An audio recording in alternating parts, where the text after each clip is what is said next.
Our audience is very, very important to us. The support that you give us is really appreciated. The hard work that we put in on a regular basis in rehearsals is rewarded by the audience that we get. And we're lucky in Southport that we have a strong support, but we're always looking for more. And therefore it's about increasing our profile and making sure everybody knows when the concert is and where it's going to be. In previous seasons, what we've tried to do is make the concerts fit into a particular theme. So we've had a Russian concert or a German concert or maybe a romantic concert. But this year I've tried to just steer away from that and just make the concerts full of music that's enjoyable to listen to and enjoyable to play. One of the things that you'll find with Southport Orchestra is we do enjoy performing. So this year we've gone for 3 completely different pieces. The first piece is a small, virtually unknown overture by Grieg called In Autumn. The piece is very, very atmospheric. It's full of the typical Grieg harmonies, but it's also very moody. And it's a brilliant start to the concert to settle the audience, to settle the orchestra, and just create the atmosphere that we need for the big work, which of course is the Sibelius Violin Concerto. And later on I'll be talking to Ben Cartledge, our soloist. The Sibelius Violin Concerto is ranked right at the top of the violin concertos in terms of, well, one, its brilliance, its popularity, but also the technicality of it. It's not easily playable. You have to be an absolute top-notch violinist. And therefore, a lot of orchestras don't play the concerto. To get a chance to do this piece is quite rare. So we're really excited to be welcoming Ben to play the Sibelius Violin Concerto, and the orchestra have been working really hard. Our final work in the programme is Dvorak's 7th Symphony. Dvorak wrote 9 symphonies, and the 7th, 8th and 9th are his most popular. But the 7th Symphony is known to be his best, and it reflects the passion of the Czech people, the political anxieties and the hope. And it's a fantastic work to play. It's very challenging for the orchestra, but we've played the other Dvorak symphonies in our previous concerts, so this is our chance to put the set to bed, and the 7th Symphony is something which we're really looking forward to.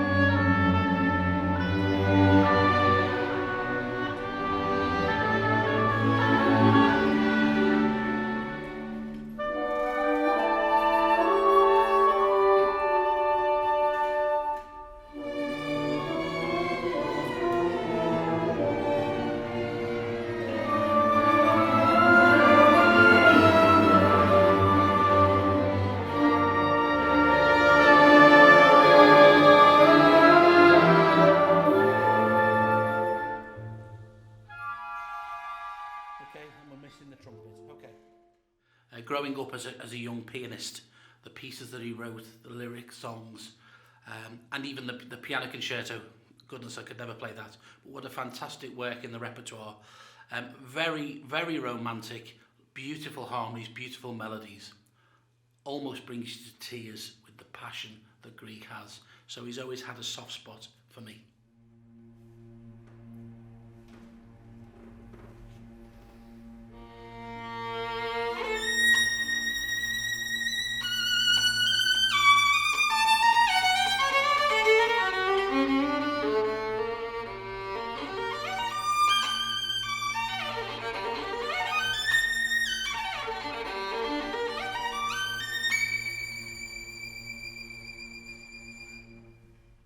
I always think of Sibelius as a composer that's full of surprises. Quite often he sets a very plain texture, almost like a wilderness, and out of the wilderness comes this beautiful passion and life.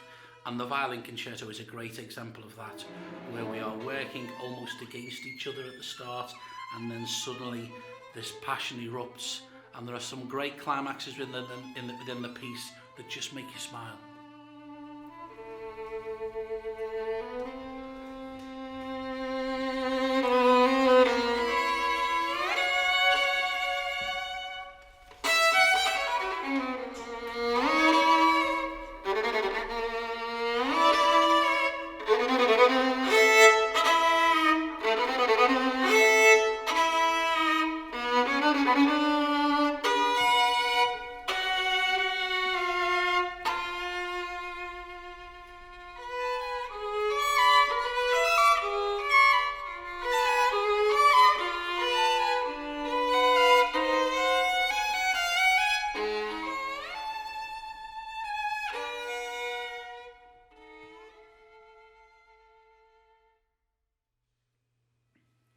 as a young flute player, I had the opportunity to play most of the Dvorak symphonies, and Symphony Number 7 has a soft spot in my memory because I enjoy playing it in the Merseyside Youth Orchestra.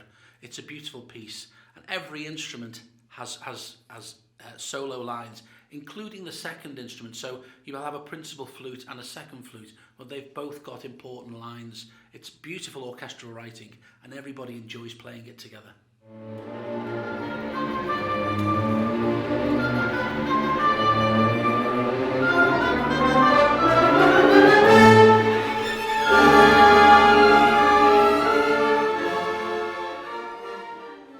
I think when you pick the orchestral repertoire, it's important that you pick pieces that the orchestra can play, but also that challenge the orchestra.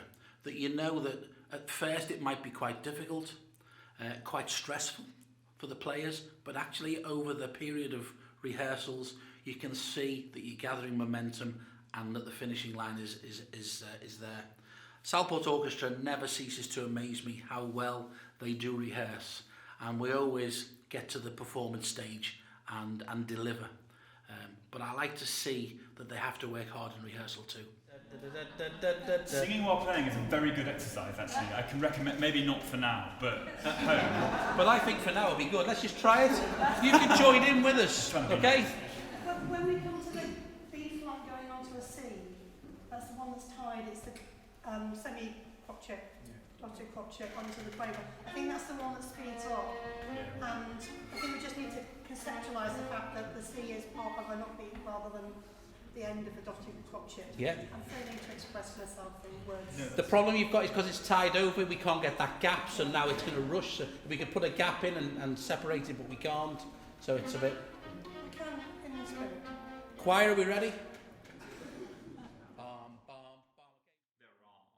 rhythms that are really hard to understand intellectually, apart from anything else. I mean, that wonderful bit in the slow movement with the syncopated rhythm. Well, maybe we should on one string. Maybe we should demonstrate that. Indeed, that would be the bit to demonstrate.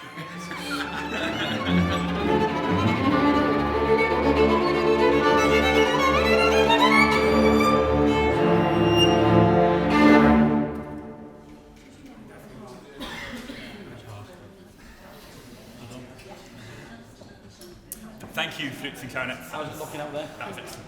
Is it okay out there? Yeah? Should we have a cup of tea? Yes, please. Well